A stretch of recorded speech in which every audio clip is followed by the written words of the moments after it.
The city of Brampton has capitalized on cricket fever. It's showing the Cricket World Cup matches on a big screen in the city's Garden Square. Right now, as Scott mentioned, Pakistan, Bangladesh taking on a match. Faraz Saleem is the president of Brampton's Cricket League and is on the line with us now. Faraz, good morning. Good morning. Thanks for having me. Thanks for joining us. Pakistan, Bangladesh, who are you rooting for? That's a really good question. Definitely Pakistan, because they have a chance of actually making it to the playoffs if they do something that's not been ever done before for cricket. So if they score a lot of runs, they have a chance of actually making it as the fourth team to the semi-final of the World Cup. What have you thought of the World Cup thus far? It's been a very good game with the top teams making it to the playoffs, and it's been representative of their talent and skill. So it's been good to watch, and at the same time, really interesting to see how the playoffs are structured right now. Tell me a little bit about these viewing parties in Brampton and the success of cricket in Brampton. This is a sport that has seen explosive growth outside of perhaps the more traditional corners where cricket has been played. What's happening in Brampton? I mean, Brampton has embraced the growth of cricket. Cricket is the fastest growing sport in Ontario right now, and to some extent in Canada. And since the election of the new council, they've really embraced this sport. And courtesy of the mayor and the city council, we are now able to watch cricket live in the Garden Square downtown Brampton, which has never been done before. So it's really good to see that the leadership of the city is making efforts to embrace the culture and the trend that is taking place in the city. So great to see that. Part of this is about watching, but it's also about playing. You mentioned that it's the fastest growing sport in Ontario. What does that mean in terms of creating spaces for people to play, making sure that there are leagues and that there are teams there for people who want to get out and play?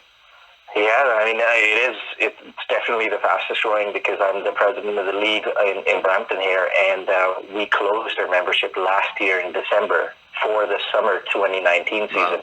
That's how much demand there has been, and it's put a lot of pressure here on the infrastructure. Like, you need a pretty big field to play a cricket game, and land's definitely a premium. So we're now working with the city to invest in lights for cricket. So we're able to create a hybrid solution where it's not as effectively, we're not stuck having to play in the mornings. We're now able to switch gears and also have some night games. So that gives us the ability to manage some of the growth on the same infrastructure that's already developed. And do you see people picking it up, even if it's not through a league, but people who might be in a park or in our neighborhood, there's a basketball diamond, or a basketball court, and a baseball diamond, and on both the baseball diamond and the basketball court, you'll see parents who are teaching their kids how to bowl and how to bat. Are you seeing that as well in Brampton? I see that all the time. I see it in parks. I see it on driveways. I see it in small alleyways. There's parents who obviously know the game and are making their kids having to test it out. There's also platforms at the league level. I get a call pretty much every day of parents wishing to enroll their kids in a package where they can at least learn the basics of the game. So yeah, we see it all the time. We've seen the Raptors effect, where people are picking up a basketball that perhaps haven't done it, and it's easy you essentially need a ball and you can get out and find a hoop somewhere. For people who are looking at getting into the sport, who perhaps have never played cricket before, is that as straightforward, or do you need a bit more architecture and infrastructure around you to play? Not really. I mean, you can test it out with a lighter ball first and see where your skill level is, or you can join a club and come out to one of the cricket practices. This year, the Brampton Cricket League is part of the Carabram Cultural Festival in Brampton, where we have a cricket pavilion, and we're encouraging residents to come out and test their skill set, or just take a quick tour of how to play cricket. So there's a lot of platforms within the city that are under the Cricket League, as well as the city of Brampton, where people are encouraged to come out and test out the sport. Tell me about the global T20 tournament. This is happening at the end of the summer, and it's another big cricket event.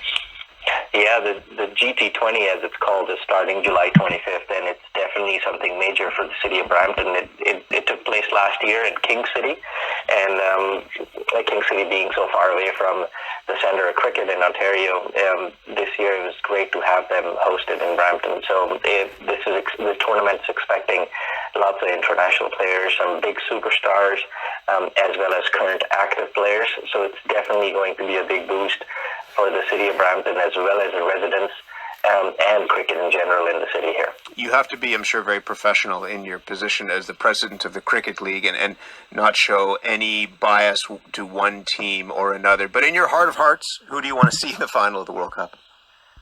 I think at this point in time, I would want the best team to be in the final of the World Cup. And it's, as you said, it's really difficult for me to predict who would be in the final. We have the top four teams that are the top four teams in the world who are probably likely going to make it to the semifinals. So I would just hold back on it and really wait for the next week or so to see who actually makes it to the final. You won't make a prediction? If I was to pick teams, I think Australia and India were the two likely candidates for final. We'll see what happens. You don't know until you play the game. Faraz, thank you. Well, thanks for having me, Matt. Appreciate it. Faraz Saleem, president of Brampton's Cricket League. Brampton is showing Cricket World Cup matches on a big screen at Garden Square. This morning it's Pakistan and Bangladesh. The semi-final matches begin.